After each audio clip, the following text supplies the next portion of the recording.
एक छोटे से गांव में एक रिक्शा वाला रहता था। उसका नाम सुनील और उसकी पत्नी का नाम अनीता था। सुनील बहुत ही दयालु और मन का सच्चा इंसान था। उसकी भगवान में श्रद्धा भी अटूट थी। कैसी भी परिस्थिति में उसका भगवान पर से भरोसा नहीं डगमगाता। वह रोज ऑटो रिक्शा चलाकर लोगों को उनके घर लेकर जाता था। छोटे बच्चों से लेकर बड़ों तक सभी से उसका बर्ताव अच्छा था। अच्छे स्वभाव की वजह से सैकड़ों लोग उसे पहचानने लगे थे। आधी रात भी अगर किसी को आवश्यक काम के लिए बाहर जाना पड़े तो वह नेक इंसान तैयार हो जाता था। रात के समय भी औरतें भरोसे के कारण इस रिक्शा चालक की रिक्शा में ना डरते हुए जाती थी।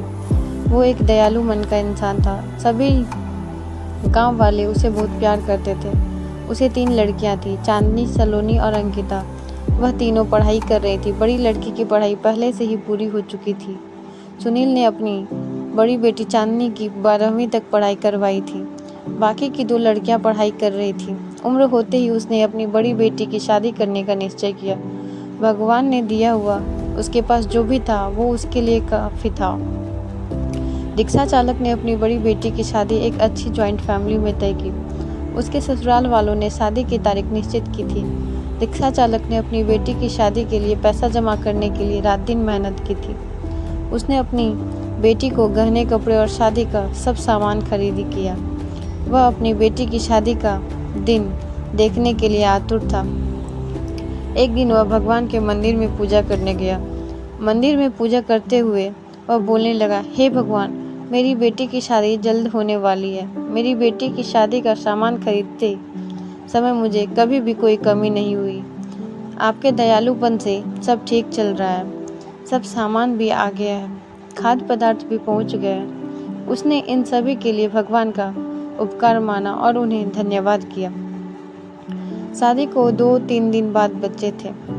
वह अपनी बेटी के पास गया और बोला, मेरे पास तुम्हें देने के लिए ज़्यादा नहीं है, पर मैंने तुम्हारे लिए कुछ गहने लिए हैं। एक अच्छे परिवार में तुम्हारा हाथ सौंप रहा हूँ। लड़का अच्छा काम करता है, वहाँ तुम्हें किसी भी चीज़ की कमी नहीं होगी। लड़की या दूसरों की संपत्ति होती है, उन्हें एक न एक दिन ससुराल जाना ही पड़ता है। कभी निराश मत होना बेटा। आज मैं तुम्हें यह पाठ सिखा रहा हूँ। बड़े लोगों की आज्ञा का पालन करना, अपने सास ससुर को अपने माता पिता समान समझना। मैंने तुम्हें 12वीं तक पढ़ाया है और सिलाई भी सिखाई है। ससुराल वालों ने तुम्हें कोई भी काम करने को कहा तो वह काम तुम जरूर करना। हमारी प्रतिष्ठा का ध्यान रखना। लड़की उसके अच्छे गुणों से ससुराल वालों को अपना बनाती है। तुम्हारे सास और ससुर तुम्हें ताना मार रहे होंगे तो समझ लेना कि तुम्हारे खुद के माता पिता तुम्हें बोल रहे हैं। समझाते वक्त उसकी आंखों में आंसू आ गए थे। घर में शादी का वातावरण था। घर में रिश्तेदारों की धूम थी। शादी को 3 दिन बाकी थे। रात में अचानक रिक्शा चालक के घर भीषण रात को उसका पूरा घर आग के लपेट में आ गया। उसके घर में उसकी छोटी बेटी अंकिता पानी पीने के लिए उठी। उसने देखा कि आजू बाजू में सिर्फ धुआं ही धुआं है और उसने अपने माता पिता को जगाया। जागते ही सब आग लगी ऐसा चिल्लाने लगे, कोई तो हमें बचाओ। बड़ी मुश्किल से रिक्शा चालक ने पीछे की बालकनी में जाकर खंबे के सहारे से बालकनी से बाहर जाने का प्रयास किया। घर के सभी सदस्य को जैसे तैसे उसने बचा लिया, लेकिन आग में घर का सारा सामान जलकर खाक हो गया। आग में शादी का सब सामान जलकर राख हो गया था। जहाँ थोड़ी देर पहले खुशियाँ थी, वहाँ का दृश्य अभी देखा नहीं जा रहा था। जिसने देखा उसकी आंखों से आंसू आने लगे। सब सोचने लगे, बेचारा अब क्या करेगा। चांदनी उसके पिता की तरफ दौड़ते हुए गई और बोली, पापा निराश मत हो। पापा थोड़ी भी चिंता मत करो, यह सब मेरे नसीब में नहीं लिखा था। बुरे वक्त में हम हार नहीं मानेंगे। मैं आपका लड़का नहीं हूँ तो क्या हुआ, आपने हमें लड़की के जैसे पालन पोषण करने में कोई कसर नहीं छोड़ी। सलोनी और अंकिता यह दोनों भी उठ गई थी। वह दोनों भी अपने पिता के पास जाकर खड़ी हो गई। पापा, हम सब आपकी शक्ति हैं।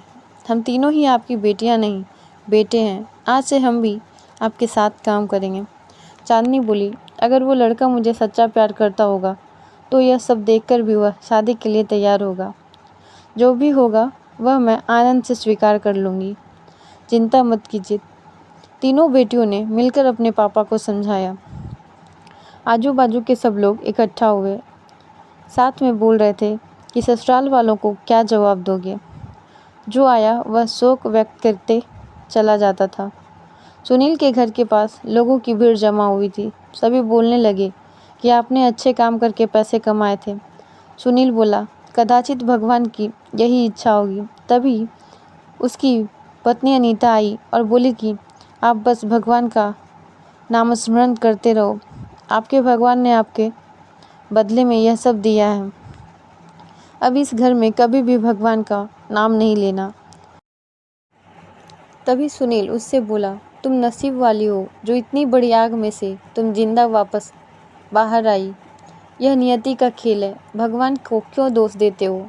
किसी आदमी ने प्रेस में यह खबर दे दी। दूसरे दिन समाचार पत्र में खबर आई कि ऑटो रिक्शा चालक सुनील के घर में आग में जलकर सब खाक हो गया। उसकी बेटी की शादी को कुछ ही दिन बचे थे। गरीब आदमी अपनी बेटी की शादी कैसे करेगा। जिसने भी यह खबर सुनी उसकी मदद की। उसे भले रिक्शा चालक को पहचानने वाले सब आए और पता नहीं अपने साथ क्या लाए। उसका घर तोहफा से भर गया था। किसी ने गहने, किसी ने कपड़े, किसी ने राशन तो किसी ने पैसे दिए। सब सुनने के बाद सभी रिश्तेदारों ने मदद की। शाम तक उसके घर में कितने रुपए जमा हुए थे पता नहीं। तीनों लड़कियों ने सब पैसे पापा के पास दे दिए। तब सभी का अपनी आंखों पर विश्वास नहीं हो रहा था कि जहां सब ध्वस्त हो गया था वहां उसने तीनों लड़कियों के साथ बैठे बैठे इतने पैसे जमा कर लिए कि आसानी से शादी हो सकती थी। भगवान देता है तो छप्पर फाड़ कर देता है। उसने अपनी बेटी की शादी मंदिर में बड़ी धूम धड़ाके के साथ की। लोग आपस में बोल रहे थे कि सच्चे मन के इंसान को भगवान मदद क्यों नहीं करता। आज भगवान के इस चमत्कार पर सभी की श्रद्धा थी। भगवान जो भी करते हैं वह अच्छा ही करते हैं। रिक्शा चालक की पत्नी बोली, मुझे माफ़ कर दो। गुस्से से भगवान को क्या कुछ नहीं बोल दिया। तीनों लड़कियां हंसते हंसते माँ की तरफ देख रही थी। देर बाद जहाँ सब रो रहे थे वहाँ सबके चेहरे पर खुशी दिखी। भगवान सच्चे मनुष्य की सबसे कठिन परीक्षा लेने में कोई भी कसर नहीं छोड़ते हैं। सुनील और उसकी बेटियों ने संकट के समय एक दूसरे का साथ दिया, अपना विश्वास डगमगाने नहीं दिया। सच्चाई और भगवान में विश्वास के साथ अपना कर्म करते रहिए। फल की इच्छा करो या ना करो, समय आने पर सही फल जरूर मिलता है। और जब भगवान हमारी मदद करना चाहते हैं तो ऐसे करते हैं जहाँ तक हमारी बुद्धि सोच भी नहीं सकती। अगर आपको हमारी यह कहानी पसंद आई हो तो वीडियो को लाइक और चैनल को सब्सक्राइब ज़रूर करें। धन्यवाद।